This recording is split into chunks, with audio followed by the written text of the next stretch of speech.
Bonjour messieurs, dames, merci d'être là.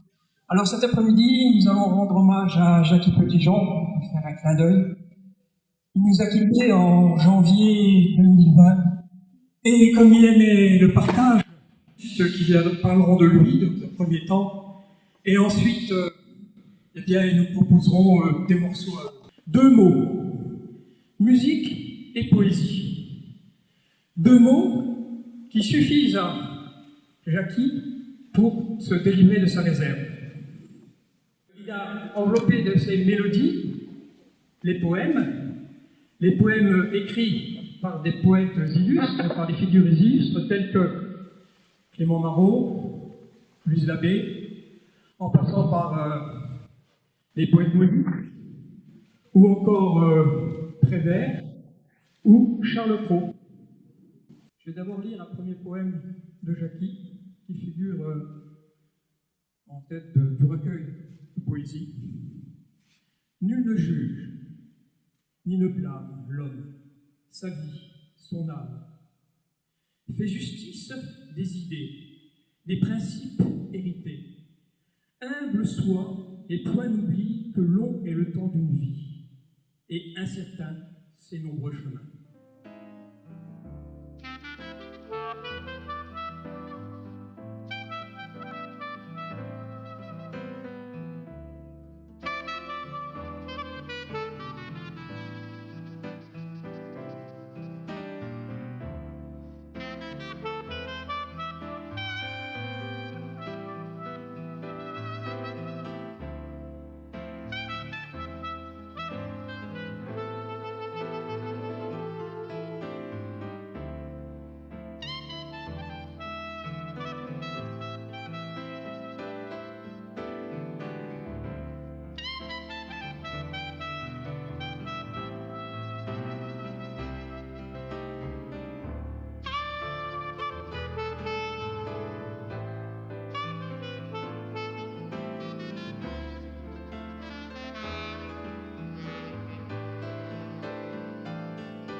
Bien sûr, vous avez reconnu Jacky à la clarinette.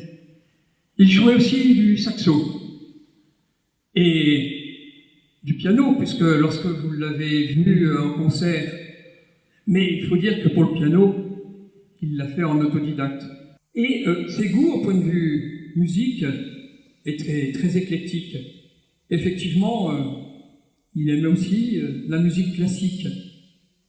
Et il avait coutume de dire que très jeune, c'était en écoutant Pierre Bellemare à la télévision.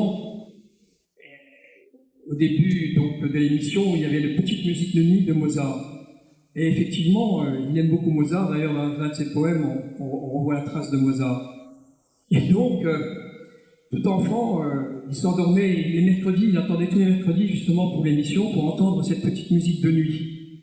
Et il était dans tous ces états, qu'il disait. Et il précisait même que c'était un élément fondateur de son caractère et de son esprit. Très jeune, Jacky s'est intéressé à la poésie. Très jeune, il a appris, je ne veux pas dire des centaines de poèmes, mais il en a appris beaucoup, beaucoup, beaucoup. Et en même temps qu'il était adolescent, il s'est mis à composer ses premières chansons vers l'âge de 19 ans. En fait, il a toujours voulu faire de la musique, il a voulu faire carrière dans la musique. Mais le destin en a décidé autrement. Et il s'est arrêté. Et puis, dans les années 2015, il s'est dit, pourquoi pas? Pourquoi ne pas chanter des poètes? Et alors, il a fait une première tentative dans un bar à Metz. Et c'est là que l'idée a germé de faire des concerts poétiques. Et vraiment, la première représentation qui a eu lieu, c'était le 13 décembre 2015, au restaurant le Pepe Rosso, pour pas le nommer. Il y avait déjà Sébastien qui est là, qui l'accompagnait. Et c'est comme ça que ça a commencé. C'était un premier déclic. Mais le vrai déclic, il s'est produit ici même. C'était donc au musée de Chaumont. Si Antoine veut bien venir, parce que ça le concerne évidemment.